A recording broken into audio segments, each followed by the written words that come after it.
A new stage for the biggest stage of Mitt Romney's political career and life. Tonight, at the Tampa Bay Times Forum, he makes the single most important speech of his career as he formally accepts the GOP nomination for president. Good evening, everyone. I'm Michael Williams. And I'm Roxanne Stein. In fact, the podium was moved closer to the delegations, to all the delegates, so he can connect. It's all about connecting, and what I think many are saying is the most important speech of Mitt Romney's life. Indeed, and in a place where you have thousands of media gathered, the only thing that moves faster than the speed of light, especially in the day of iPads, tweets, and iPhones and the like, is the speed of political messaging. I checked in on that today. It is a Republican party, but Democrats are crashing it. Last night, Paul Ryan lied. Every word is dissected, every argument challenged in a political echo chamber where everyone shouts to be heard. The greatest threat to Medicare is Obamacare, and we're going to stop it. The GOP says privatizing Medicare for future seniors saves the program, but Democrats see a different math. Strongly disagree with the Romney-Ryan approach to turn Medicare into a voucher system, end Medicare's guarantee. And on it goes, the 24/7 message and issues war propelled by the thousands of media here at the Republican National Convention and next week in Charlotte for the Democrats, messages amplified by the new world of social media as well. It is a battle for public perception and faith as to who will best protect your pocketbook. And thanks to President Obama's policies, like the American Recovery and Reinvestment Act, the stimulus, that was the tourniquet. A tourniquet the GOP argues has created an anemic recovery. The man assumed office almost 4 years ago. Isn't it about time he assumed responsibility? And a debate that reaches fever pitch over the next 70 days leading to Election Day. And turnabout will be fair play because in Charlotte next week, where I will be, you will see the Republican messaging machine right on the doorstep of the Democratic National Convention. Of course, we'll have all of that coverage as well, Roxanne.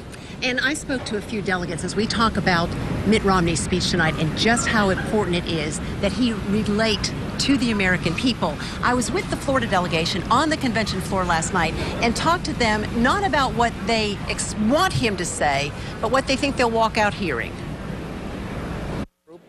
But he's also going to contrast himself very clearly with what Obama has done and what he represents and what he has done and what he represents. Romney is a very deep, analytical, caring person. He is a leader, a true leader, and he will lay that out tomorrow, and there'll be no doubt about it.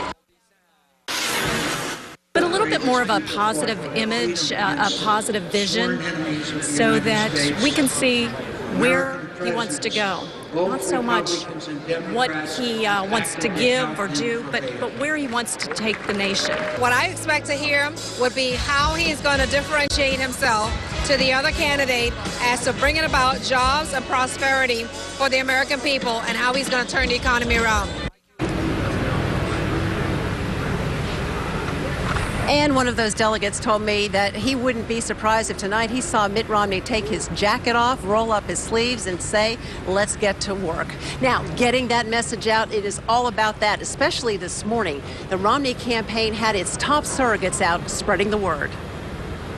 I think he has to connect emotionally with not people here, we're all in for Mitt Romney, but for people, the 30 million people that'll be watching. He is Republican royalty. Former Florida Governor Jeb Bush was front and center for the Romney campaign early this morning on the convention floor. A really hopeful, optimistic alternative to the pessimistic climate that we're in now. Bush said Governor Romney's message must directly target Hispanics, especially when recent polls show Romney trailing President Obama with this group of voters. Hispanics are swing voters in swing states, and it's important to have our message not necessarily be customized towards Latino voters, but to recognize that there's some gateway kind of issues that get Hispanics to listen. My question for Governor Bush. Governor Bush, what does Governor Romney need to do to connect with women tonight when he's speaking to the 30 million people watching? So the number one issue in our country is the lack of jobs.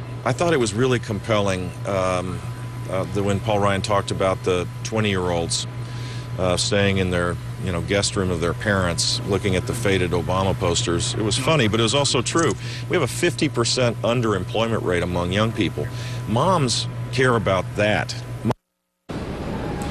And the governor went on to say that the issues that plague America right now, health care, education, the economy, every single one of them relates to women. And Mitt Romney continues to trail President Obama in all the polls of women voters that he's behind. And that is a critical group he has to reach tonight in his speech. And Governor Bush admitted many of these women, they turn off the TV when Governor Romney comes on, and that's why he wants to try to get them to warm up to him. No small gap there, and it is no small irony that it is the fact that Governor Jeb Bush, Chris Christie from New Jersey, and other heavyweights in the GOP decided to sit it out in 2012, opening the door, many argued, for Mitt Romney after a very bruising primary campaign to become the nominee. Many had urged Jeb Bush to run. He didn't feel the time was right.